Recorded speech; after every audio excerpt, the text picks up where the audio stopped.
Hey everybody, welcome to Forex Trading Analysis. This is Tuesday, April 24th, and it is 7:24 p.m. So before we get started, quick risk disclaimer. So foreign exchange trading carries a high level of risk. Before you decide to trade foreign exchange, we encourage you to consider your investment objectives, your risk tolerance, and trading experience. It is possible to lose some or all of your initial investment, so don't invest money you can't afford to lose. Seek advice from an independent financial or tax advisor, and all information provided is for educational purposes only and should not be construed as trading advice or counsel. So, first pair I want to take a look at today is the euro dollar. This is the daily charts, and it seems as if we may have a bounce off of this 100-day moving average. Said in the past couple of videos that my bias for the euro dollar is down. The 200 and 100 are still sloped to the downside. The 100 is beginning to slope up. The 200 is still sloped to the downside, and we still do have a pretty strong downtrend for this pair. So my bias for is going to continue to be the downside unless I see strong evidence to change my thesis. So first level that is going to be extremely important if we do start to break to the upside is 1.32164, which is the close of this bar here. And after that, this is going to act as resistance, and after that, the 200 is going to be the next resistance level for this pair. So I think we could see some nice selling pressure off the 200 if we do reach up there. And it does seem as if we may have put in a small uptrend for the last couple weeks, and it's possible to continue over the next couple days. But for now, no trades from the euro that I can see yet. Like I said, if we do close above that bar, my next level will be the 200-day moving average, which is going to be a nice resistance level and a nice target. It is around 114 pips away, so that's going to be a nice level to find my risk if we do get up to there. But if we don't, I'll be looking below close of this bar here at 1.31485, and also the close of the most recent low, which is 1.30432. So a couple levels to the downside that I'll also be taking a look at if we do start to break below. But for now, I don't really see conviction either way for this pair. RSI is currently at 52, so a move in either direction is definitely possible for this pair.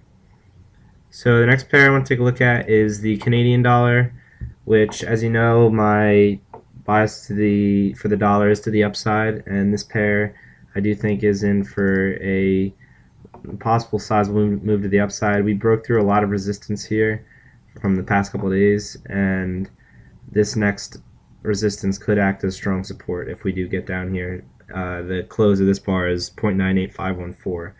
So my bias for the dollar is going to continue to be to the upside. And one thing that I really like to see from this chart right now is oversold territory, and oversold territory for almost an entire day.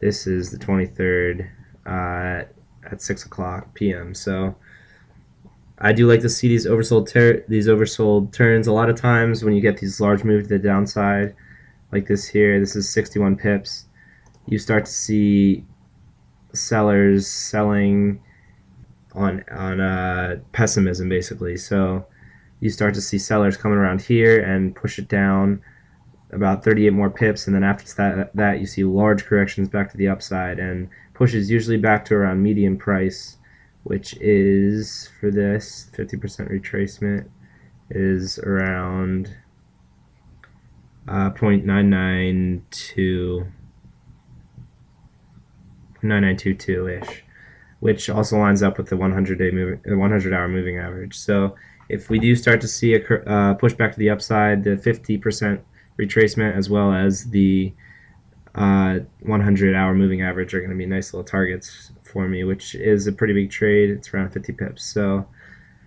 that's something I'll be looking at if we do start to move more into negative territory. Might be looking to add some size, and I do think that eventually a push to the upside will happen from this pair because it is known to be extremely choppy, and it will move. The US dollar CAD will move, but it usually takes a lot of up and downs to get there. So I'm betting on an up since we just had a recent down, and we'll see what happens from this pair. The last pair I want to take a look at is, actually before I do this, I want to bring up the news next couple of days. So a couple dollar announcements. We have the FOMC statement, which is always huge tomorrow, and a couple economic predictions, press release, and government of the Bank of Canada talking. So definitely the Canadian dollar is going to have some really nice trading opportunities over the next couple of days, and I think that since everyone is so allocated to the downside from the charts, everybody seems to be short right now, that we'll shrug off any really bad news and we will have a lot of buying on any good news. So risk to the upside is a lot less than risk to the downside. So that's my view on the Canadian dollar right now. Last pair is the yen, which is approaching overbought territory, and we are also lining up with resistance from both the 100-hour moving average. We are currently, I think we're basically just at it. It looks like we're possibly even breaking above it if the bar closes above, if this bar closes above the 100-hour. And we do still have a little bit to run from the yen. I do currently think that this is possibly a correction and downside will happen. I think eventually we'll hit the 100, if not the 200-day moving average, which is a pretty sizable trade. This is 160 pips, and this is 288 pips. So really nice chart from the yen right now. I think that it will be a little bit choppy over the next few days. I've always said that I don't think that we've reached a bottom in the yen, and the US dollar yen. Sorry, I think the yen strength will continue, and we will start to see pushes below low here at this close is 75.76, and I think that eventually we will start to push toward the downside. If we do push up to the weekly 200 simple moving average, then I think that a strong push to the downside will continue. So, like I said, I don't think that we've reached a bottom yet, just based on the fact that there's such little volatility down here. Bottoms usually happen at extreme volatile prices. So if you see like bottoms around here, there's a lot of big bars and a lot of major price action. That's a lot of buying when selling is occurring, and this just doesn't happen here. Price kind of dies. So the chart for the yen, just based on trading in the past, does not indicate a bottom to me. So my bias for the yen will continue. The US dollar yen will continue to be down, and that's a chart that I will take a look at this week. The last pair I actually want to take a look at is the pound dollar, which has kind of been killing me over the past few days. I've been short this pair since around 1.605, and I really do think that we are still in for a pretty sizable correction to the downside from the yen. People are very allocated to the upside right now, and we haven't really had a very large correction in a long time. I've been saying this for a long time, and if you've been following these trades, it's kind of rough because price just keeps pushing up and up and up for this pair.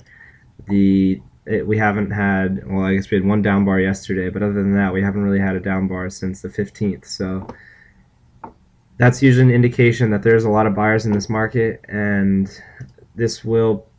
my bias is going to continue to be to the downside, even though there are so many buyers right now. I think that the euro pressure will continue to push this pair down once the euro starts to fall, if it does start to fall. And I know that I've been saying that this is going to fall for a while, but I really do like a very large correction to the downside from the yen, and the farther it goes up, the larger it has to fall. So if we do start to hit around the 200, that is a 132 pip move. So